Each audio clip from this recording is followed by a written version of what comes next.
नितेश शर्मा जी, ग्वालियर से। राधे राधे महाराज। राधे राधे महाराज जी। महाराज जी, राधा रानी की कृपा से मुझे भी भगवान का नाम लेना और भक्ति करना बहुत अच्छा लगता है। महाराज जी, मेरा सवाल है कि मैं अपने व्यवसाय को लेकर बहुत ही परिश्रम करना चाहता हूं। मैं दिन रात मेहनत करके अधिक धन कमाना, अच्छा नाम बनाना चाहता हूं, लेकिन जब भी मैं ऐसा सोचता हूं तो मन में डर उत्पन्न देखो, होता है कि हम ये मना किसी को नहीं करते कि आप धन ना कमाओ, क्योंकि मेहनत करके धन कमाने से परिवार का पोषण होगा और धर्म भी बनेगा। 4 रुपया आपके पास ज्यादा है तो आप किसी गरीब की सेवा में लगा सकते हो, बीमार की सेवा में लगा सकते हो, किसी गरीब की बेटी के ब्याह में लगा सकते हो। तो ये धन कमाना चाहे, लेकिन मेरा नाम हो, मैं धनी सबसे ज्यादा बनूं, ये वासना बहुत गलत है। ये फिर गिरा देगी। आज तक किसका नाम बना हुआ बताओ बच्चा? एक से एक चक्रवर्ती सम्राट, एक से एक धनी मानी, सब मिट्टी में मिल गए। किसका नाम, कौन, कहाँ? सब, चाहे वो अभिनय करने वाला हो, चाहे वो गायन करने वाला हो, चाहे वो जिस डिपार्टमेंट का हो, चरम सीमा तक पहुंचा, मिट्टी में मिल गया, खत्म, खेल हो गया। 4 दिन तक बात रहती, इसके बाद माया सब में धूल डाल देती है। तो हमें लगता है हमें मेहनत करके कमाना चाहिए, जो मिल जाए परिणाम में उससे हमें धर्म करना चाहिए, परिवार का पोषण करना चाहिए, लेकिन ये वासना नहीं रखनी चाहिए। वासना रखनी चाहिए कि मैं भगवान का भक्त बनूं और भगवान की प्राप्ति इसी जन्म में करूं, ये वासना रहनी चाहिए। वासना रहनी चाहिए भगवत प्राप्ति की, और कर्म भगवत समर्पित करते हुए जो भी प्राप्त हो जाए उससे परिवार का भरण पोषण होना चाहिए। कहते साईं इतना दीजिए जामे कुटुंब समाए, मैं भी भूखा ना रहूं और अतिथि न भूखा जाए। मेरे द्वारे से कोई भूखा ना लौटे और मेरे परिवार का भी भरण पोषण होता रहे, भगवान इतना मुझे देते रहो।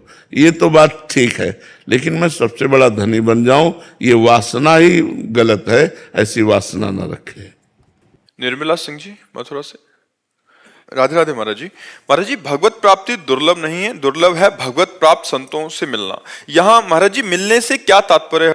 जब भगवान की कृपा से कोई भगवत साक्षात्कार किए हुए महापुरुष मिलता है तो उसके वचनों के प्रभाव से हमें ये पता चलता है कि हमारे मानव जीवन का परम लक्ष्य भगवत प्राप्ति है, ना कि भोग संग्रह, ना कि ऐश्वर्य मान प्रतिष्ठा, यश कीर्ति। ये मायाकृत है। सत्य सच्चिदानंद भगवान का साक्षात्कार केवल मनुष्य शरीर से हो सकता है। जब हमें प्राप्त वचन अंदर जाकर व्याकुलता पैदा करते हैं कि तो मुझे भगवत प्राप्ति कैसे हो, तब किसी महापुरुष की शरणागति की भावना जागृत होती है। जब हम किसी महापुरुष की शरण में होते हैं, उनके वचनों का अक्षरशः श्रवण करके, मनन करके आचरण में उतारते हैं, तो हम अपने मन और अपनी इंद्रियों पर धीरे धीरे विजय प्राप्त करते हैं और भगवान के नाम रूप लीला गुण धाम में रुचि उत्पन्न हो जाती है। जैसे जैसे हमारा मन संसार की राग द्वेष वृत्तियों से विलग होकर शरीर संबंधियों की ममता से रहित होकर भोग प्रवृत्तियों का त्याग कर भगवान में लगता है, तो व्याकुलता पैदा होती। कैसे मिलेंगे भगवान, कब मिलेंगे भगवान? इतना दिन हो गया भजन करते हुए, एक झलक भी नहीं पाई। फिर रोना प्रारंभ होता है। रुदु शुश्रम राजन कृष्ण दर्शन लालसा। भगवान की प्राप्ति के लिए जब रुदन प्रारंभ होता है, उसे ही प्रेम कहते हैं। फिर जीवन सार्थक हो जाता है। मात संगस्त दुर्लभो, महापुरुषों का संग दुर्लभ है। अगर मिल भी गए तो अगम्यों, उनकी आज्ञा के अनुसार चलना बड़ा कठिन है, क्योंकि मन और इंद्रियां भोगों में रत हैं, भोगों में हर्षित हैं। भोग त्याग से ही हम भगवान की तरफ चलते हैं। जो भगवत मार्ग है ये भोग त्याग का रास्ता है। जो संसार मार्ग है ये भोग भोगने से पुष्ट हो रहा है। जो असत संसार है ये भोग भोगने से पुष्ट हो रहा है। जो सत्य भगवान है ये भोग त्याग से पुष्ट होता है मार्ग। तो भोग त्याग करना बड़ा कठिन है। भगवत प्राप्ति कठिन नहीं है, कठिन है महापुरुषों के वचनों के अनुसार चलना। वो चलना यही है कि जो हमारे मन और इंद्रियां प्रकृति की तरफ आकर्षित हैं वो परमात्मा की तरफ मुड़ जाए।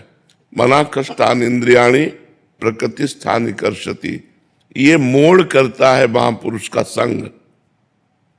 जब हम किसी संत महापुरुष का संग करते हैं तो भगवत सन्मुक्ता होती है। हमारी जो वृत्तियां हैं, हमारी जो इंद्रियां हैं, हमारा जो मन है ये भोगों की तरफ है, संसार की तरफ है, ये भगवान की तरफ मुड़ जाए। एक एक इंद्री हमारी भगवान से युक्त हो जाए। वाक इंद्री भगवान के नाम का जप और नाम गुणगान, भगवान की महिमा लीला कथा का गान करे। हमारी श्रवणेन्द्री भगवान की लीला कथा नाम कीर्तन नाम सुने। हमारी नेत्रेंद्री सब में भगवान की भावना करके सब में भगवान विराजमान है ऐसा देखने की चेष्टा करे।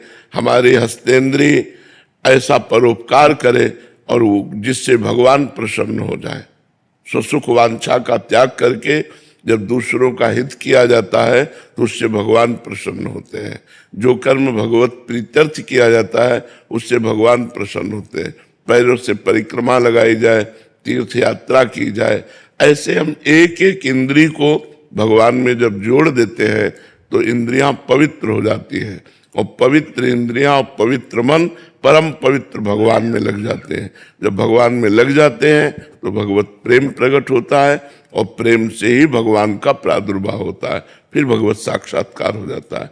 इसलिए महापुरुषों का संग जो हमें मन इंद्रियों को संसार की सन्मुखता से हटाकर भगवान के सन्मुख कर सके, ऐसे संतों का संग, क्योंकि हम स्वयं नहीं कर पाएंगे। हम जितना प्रयास करेंगे, जैसे दलदल में फंसा हुआ व्यक्ति है तो जितना प्रयास करेगा और धंसता चला जाएगा, ऐसे ही माया में फंसा हुआ व्यक्ति स्वयं अगर प्रयास करे तो और मन बलवान हो जाता है भोगों की तरफ। लेकिन जब किसी महापुरुष का आश्रय लेते हैं तो उनके भजन के बल से हमारा मन धीरे धीरे भगवान में लगने लगता है। इसलिए प्रायः संतों ने यही कहा, भगवत प्राप्ति दुर्लभ नहीं है, संतों का संग मिलना दुर्लभ है। क्योंकि संतों का संग मिल गया तो संसार का राग हट जाएगा। बड़े भाग पाइब सत्संगा और बिना ही प्रयास होए भवभंगा। आपको ज्यादा प्रयास नहीं करना पड़ेगा। संत कृपा से, उनकी महिमा से, उनके आशीर्वाद से हमारा मन प्रभु की तरफ लग जाएगा। जी, जैसे आप हमें मिले हैं ऐसे यूट्यूब के माध्यम से 1.5-2 साल से आपसे जुड़े हुए हैं। जे श्री जी की कृपा ही समझे कि पहले कभी आपके दर्शन नहीं हुए थे मुझे। वैसे किसी भी संत से जुड़ना भगवान की कृपा ही होती है। अब मैं भाव भरोस हनुमंता, बिनु हरि कृपा मिले नहीं संता। जब भगवान कृपा करते हैं, जब द्रवहि दीन दयालु राघो तो साधु संगति पाइए। जब भगवान जिस जीव पर द्रवित होते हैं, कृपा करते हैं, तो संतों का समागम दे देते हैं। कोई भी संत हो जो भगवान की चरण शरण लेके चलता है, उसके प्रताप से, क्योंकि संत निमित्त मात्र होते हैं, करने वाले तो भगवान होते हैं। अब जैसे हमारे द्वारा किसी का मंगल हुआ तो निमित्त बना ये शरीर, लेकिन करने वाले मंगल भवन प्रभु हैं। करें करावें आप सब जने बढ़ाई दें। वे अपने दासों को आगे कर देते हैं और पीछे से सारा काम भक्तों का आप बनाते हैं। करने वाले भगवान ही हैं। तो भगवान की कृपा से संत समागम मिलता है और संतों की कृपा से भगवान की कृपा का परिचय मिलता है। अगर संत न मिले तो हम पर भगवान की कृपा है ऐसा परिचय नहीं मिल पाएगा।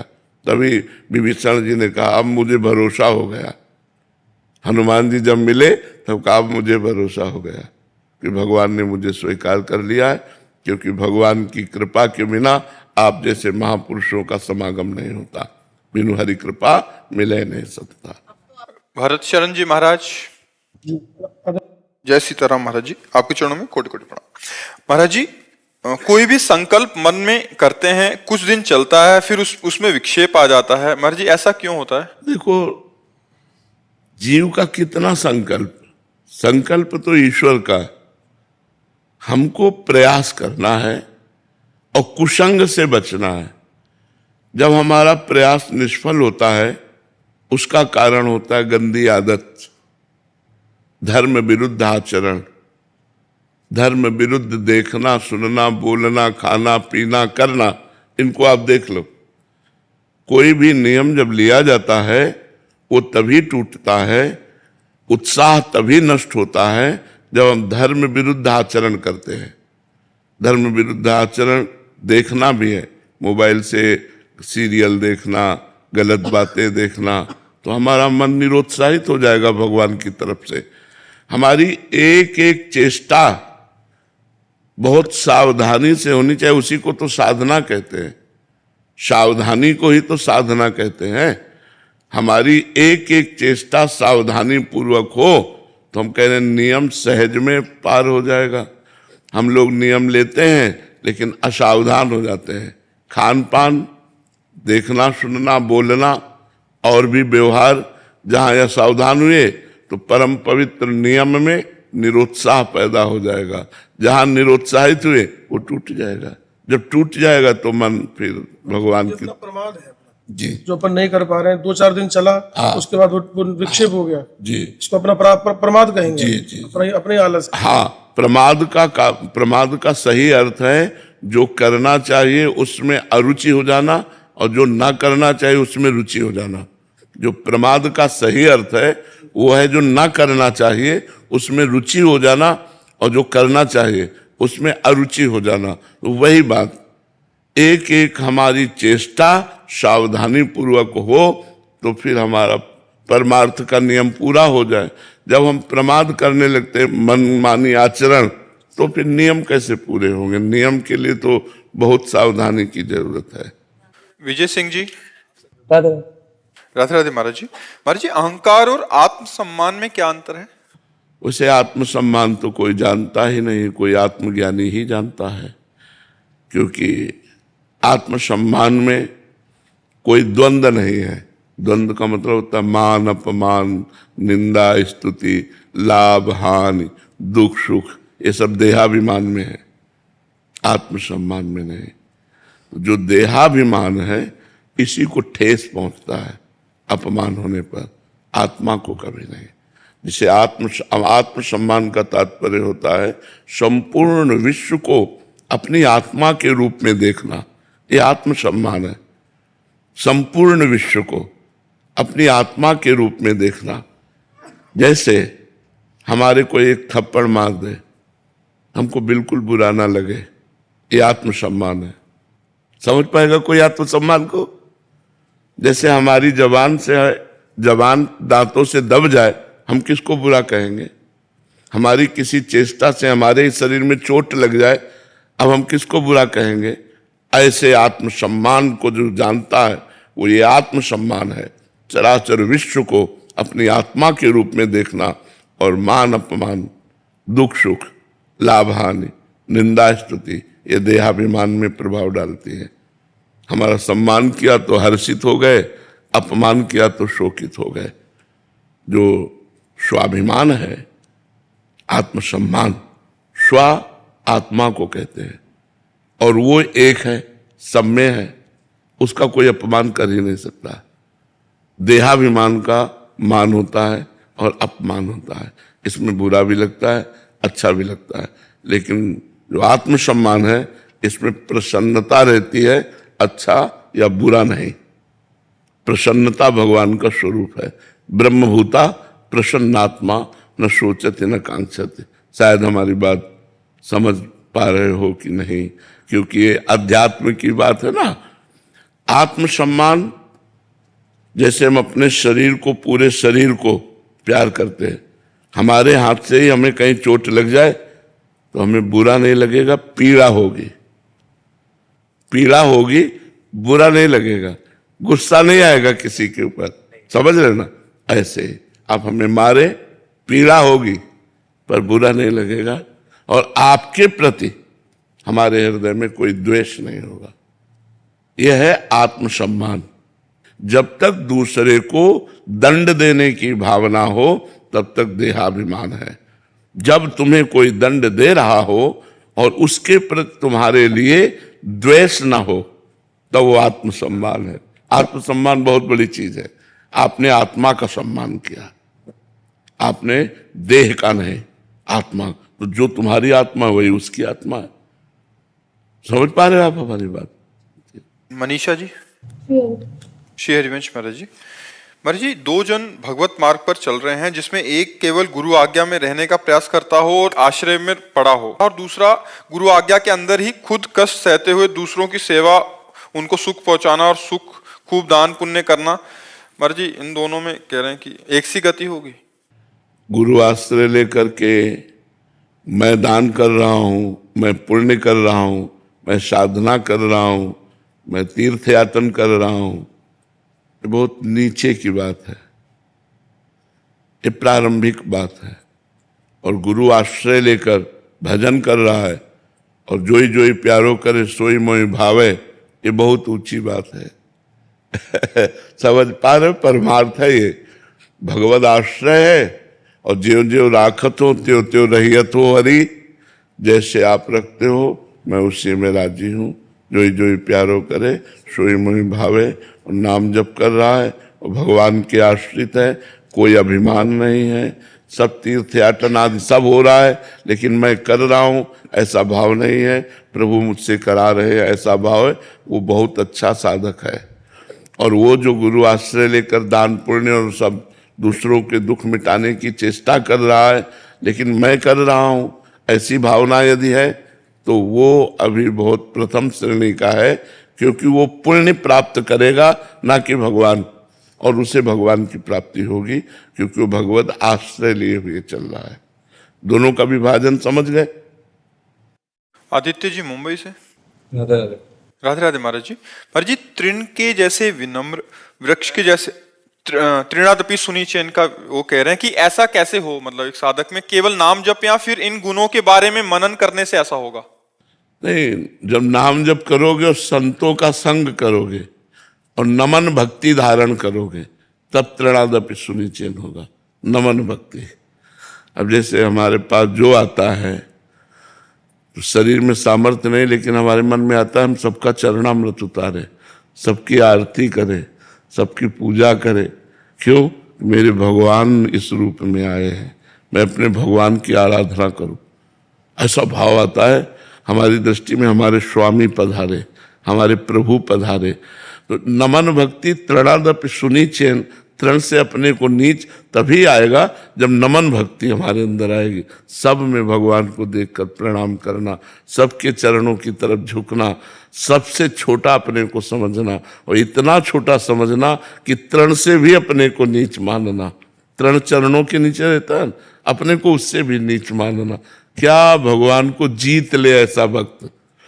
जो तृणादपि सुनिचैन भक्त है ना, वो भगवान को जीत ले, अजित को जीत ले। बस इतना शुरू कर ले नमन करना। सब में भगवान को सिय राम में सब जग जानी, करो प्रणाम जोरी जुग पानी। सब में, और सब में मेरे भगवान है, ये पक्की बात है। जड़ चैतन्य सब में भगवान है और हम भगवान के दास हैं, तो हमारा काम जड़ चैतन्य सबको प्रणाम करना। नमन भक्ति के द्वारा सबको नमस्कार करने की प्रवृत्ति, इससे देहाभिमान नष्ट हो जाता है। नमन भक्ति के द्वारा भगवान नाम गुण कीर्तन महिमा का गान करने के प्रभाव से जब हृदय द्रवित होता है और आंसुओं की धार बहने लगती है तब हृदय निर्मल होता है, तो फिर दैन्य हो जाता है। मलिन हृदय अहंकार युक्त होता है, निर्मल हृदय में दैन्यता होती है। तो अपने को चाहिए सबके चरणों में झुकना, किसी की निंदा ना करे, किसी की निंदा ना सुने। अगर निंदा करेगा और निंदा सुनेगा तो भाव नहीं बन पाएगा। फिर अगर पूरी सृष्टि में एक भी व्यक्ति से द्वेष है तो भगवत प्राप्ति नहीं होगी। अजात शत्रु होना चाहिए भक्त को। पूरी सृष्टि में एक भी व्यक्ति ऐसा ना हो जिसके प्रति, भक्त के हृदय में उसके प्रति द्वेष हो। उससे लाखों द्वेष करे कोई फर्क नहीं पड़ता, लेकिन भक्त किसी से द्वेष ना करे। अगर वो अद्वेष्टा सर्वभूतानाम मैत्रः करुणयोच, अद्वेष्टा, किसी भी जीव के प्रति दोष दर्शन या द्वेष, वो हमारी भक्ति में कलंक है, वो भगवत प्राप्ति में बाधा है। तो तृणादपि सुनिचैन हम तभी होंगे जब सब में अपने भगवान को देखेंगे। सबसे बड़े भगवान है और मैं उनका दास हूं, और वो जड़ चैतन्य सब में विराजमान है, तो मैं सबसे नीच हुआ कि नहीं? सबको नमन, सबके चरणों में। वो प्रणाम कर रहा है, उसकी भावना है, हम अपनी भावना में तुरंत उसको प्रणाम करें भाव के द्वारा। मेरे प्रभु इस रूप में आए हुए हैं, चाहे कुत्ता हो, चाहे मनुष्य हो, चाहे सुअर हो, चाहे मच्छर हो, जिधर दृष्टि गई उधर मेरे प्रभु, जित देखूं तित श्याममयी है। तब तृणादपि सुनिचैन बहुत बड़ी स्थिति का नाम है। ये कोई साधारण बात नहीं, महाप्रभु चैतन्य देव के द्वारा जो कही गई है, तृणादपि सुनिचैन, बहुत बड़ी बात है। अपने को सबसे नीच मानना, सबसे छोटा मानना, सब में भगवान को देखना, भगवत कथा गुणानुवाद सुनते रहना, हृदय द्रवित होना, तब ये बात बनती। तरोरियु सह सुनना, वृक्ष के समान सहनशील, अमानिना, मान रहित होकर मान देना, दूसरों को मान देना, सभी मान प्रद, आप अमानी, अमानी रहकर दूसरों को मान देना, अमानिना, मान देना, कीर्तनिया सदा हरि। ऐसा बन करके जो कीर्तन करता है उसे भगवान श्री कृष्ण की प्राप्ति हो जाती है। तृणादपि सुनिचैन, जो अवैष्णव है उनके भी चरणों में मुझे प्रणाम करना है, क्योंकि उनसे भी मैं छोटा हूं। जब तृण से छोटा तो उनसे भी छोटा हूं। जिनको पापी कहा जाता है उनके भी चरणों में हम प्रणाम करते हैं, क्योंकि हम उनसे भी छोटे हैं। सबसे छोटा तृण, तृण से छोटे हम, तो हम सबसे छोटे हुए ना। कहाँ ऐसा भाव है? अपने को संत मानना, अपने को वैष्णव मानना, अपने को भजनानंदी मानना, ये हो सकता है, लेकिन अपने को सबसे नीच मानना और सबको अपने से बड़ा मानना, ये बहुत बड़ी बात है।